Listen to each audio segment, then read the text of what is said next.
Alors bonjour mes élèves, je souhaite que vous allez bien. Euh, Notre leçon d'aujourd'hui, c'est une leçon de conjugaison qui a pour titre le conditionnel présent. Alors, on va savoir dans cette leçon comment former et pourquoi utilise-t-on le conditionnel présent. Premièrement, vous allez voir, vous allez observer ces phrases-là, et de ces phrases-là, on va savoir comment utiliser ou bien pourquoi utilise-t-on le conditionnel présent, ou bien comment le former. Alors, la première phrase, s'il se couvrait plus souvent, il tomberait moins malade. S'il se couvrait plus souvent, il tomberait moins malade. Donc, ce cas-là, le cas de tomber moins malade, il dépend d'un autre acte. C'est se couvrir plus souvent. Voilà. Donc, le premier bien, la deuxième action dépend de la première action. Comment, dans cette phrase, comment on a formé le conditionnel présent? Vous voyez que le verbe ici, il est décomposé, ou bien on l'a réparti en deux parties. La première en bleu et la deuxième en rouge. Alors la première s'appelle, comme vous savez déjà, s'appelle le radical. Et la deuxième partie, c'est la terminaison. Vous voyez que ici le verbe tomber, c'est un verbe de premier groupe. Alors on a conservé l'infinitif du verbe tomber et on a ajouté la terminaison. Ici, vous savez que le verbe ici, il est conjugué à la troisième personne du singulier, donc il tomberait. Cette terminaison, c'est la terminaison de l'imparfait. Voilà. Alors, on a formé le conditionnel présent dans ce cas en combinant le radical, c'est l'infinitif, ou bien c'est le radical du futur, et la terminaison de l'imparfait. Voilà. Passons maintenant à la deuxième phrase. Comme vous voyez, le verbe « pourriez-vous stériliser ces biberons » dans cette phrase, c'est une demande. C'est-à-dire, si on a utilisé le conditionnel présent à la deuxième personne du pluriel pour demander poliment. Pour demander poliment. Demander quelque chose poliment. C'est-à-dire en respectant celui à qui on demande cette action. Alors, pourriez-vous stériliser ces biberons? Donc, on a utilisé ici le conditionnel pour demander poliment, avec respect. Alors, comme dans la première phrase ici, le verbe ici il est composé de radical plus la terminaison. Vous voyez que la terminaison ici de la deuxième personne du pluriel, IEZ, c'est la terminaison de l'imparfait, bien sûr.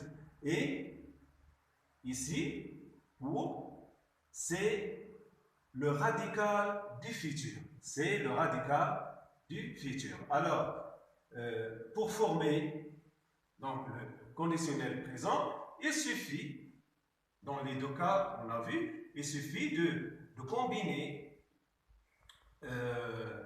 le radical du futur et la terminaison de l'imparfait.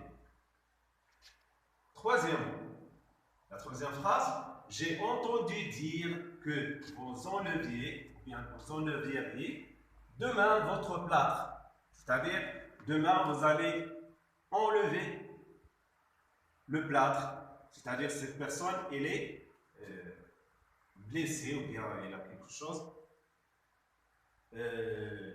Voilà, j'ai entendu dire que vous enleveriez demain votre plâtre pourrez-vous ou bien pourrais-je vous aider? Pourrais-je vous aider? Alors, on remarque ici que le verbe, il est formé d'un radical, ici, et de la terminaison en rouge. Donc la terminaison, c'est la terminaison de l'imparfait, et le radical, c'est l'infinitif, ou bien c'est le radical du futur, puisque le futur se compose du radical de l'infinitif plus la terminaison du futur. Ici, c'est le cas du conditionnel, donc on utilise le radical du futur, on garde le radical du futur, et on y ajoute la terminaison de l'imparfait. De même pour le deuxième verbe de cette phrase, pourrais-je, pourrais-je. Donc pour, dans le premier verbe ici dans la deuxième phrase, et le deuxième verbe ici dans la troisième phrase, toujours le radical du futur et la terminaison de l'imparfait. Donc le verbe pouvoir, c'est un verbe du troisième groupe, et on sait que les verbes du troisième groupe sont des verbes irréguliers. Voilà. Alors, je résume. Le conditionnel présent, c'est un temps, ou bien c'est aussi un mode qui se forme à partir, qu'on peut le former à partir du radical du futur et de la terminaison de l'imparfait. Alors, on utilise, ou bien on peut employer le conditionnel présent dans le cas d'exprimer, ou bien d'exprimer un fait qui dépend d'une condition, comme dans la première phrase. Donc le deuxième fait, bien, la deuxième action dépend de la première action. Aussi, pour demander quelque chose poliment, comme dans la deuxième phrase, pourriez-vous stériliser ces biberons? Ou pour exprimer un souhait. Pour exprimer un souhait. Par exemple, je prendrais bien un gâteau. Je prendrais bien un gâteau. C'est-à-dire ici, je souhaite prendre ou bien avoir un gâteau. Et quand on n'est pas certain de quelque chose, on utilise ici le conditionnel aussi pour exprimer un fait qu'on n'a pas sûr de lui. Voilà. Alors c'est ça pour l'explication de ces phrases. Maintenant, on va passer à l'entraînement. Donc on va s'entraîner.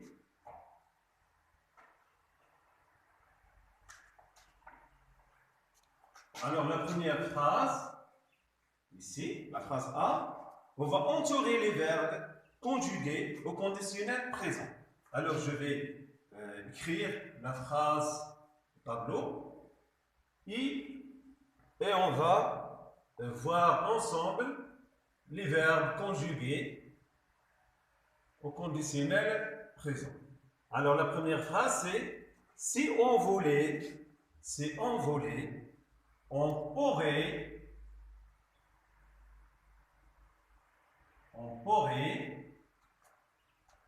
combattre cette maladie. On pourrait combattre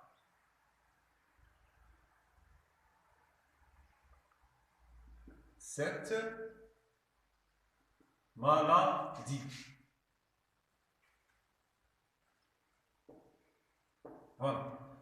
Alors, on va ici, comme on a demandé de d'entourer le verbe qui est conjugué au conditionnel présent. Alors, on va voir. Si on volait, alors regardez ici, est-ce qu'il y a un radical? Est-ce que ce verbe comporte un radical de futur? Alors, non. D'ailleurs, ici, c'est la terminaison de l'imparfait. Mais, dans le deuxième verbe, on pourrait. Alors, on voit ici que on pourrait, ça c'est le radical du futur. Et ça c'est la terminaison de l'imparfait. Alors, ce verbe, il est conjugué au conditionnel présent. La phrase B. Si on t'encourageait, si on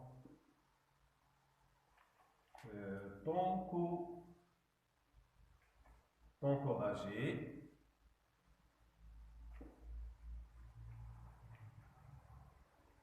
hein, tu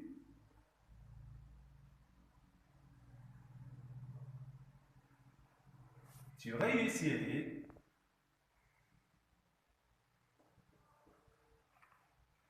à faire ton sport régulièrement. À faire ton sport régulièrement.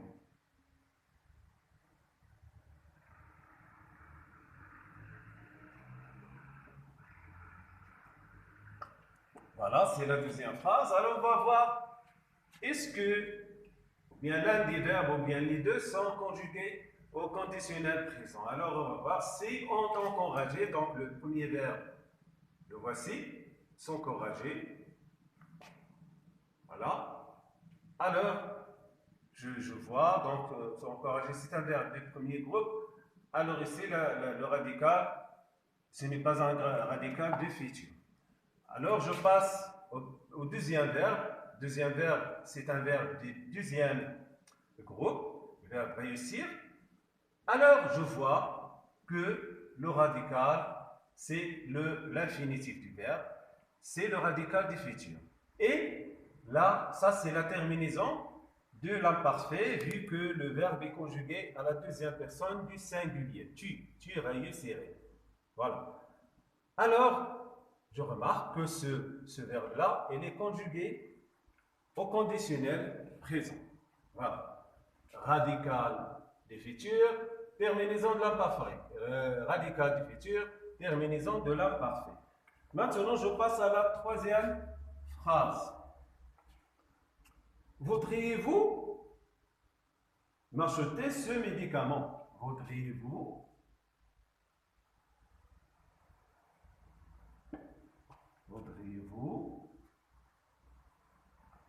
m'acheter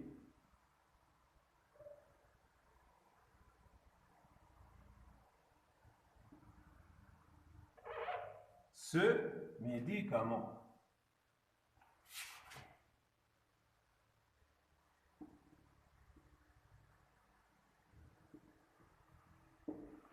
Voilà, c'est une phrase interrogative. Alors, je dois mettre un point d'interrogation. Pourriez-vous m'acheter ce médicament? Alors, on voit dans cette phrase, c'est une demande. C'est une demande. Mais, c'est une demande ici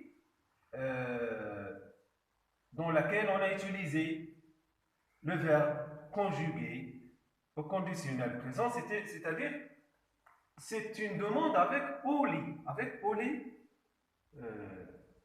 voilà, avec politesse. Ça, c'est le radical du futur et ça, c'est la terminaison de l'imparfait. Voilà. Voudriez-vous m'acheter ce médicament? Donc, on a demandé poliment à quelqu'un de nous acheter un médicament. Voilà, ça c'est fini pour cette leçon. Et voilà, à une autre leçon. Merci.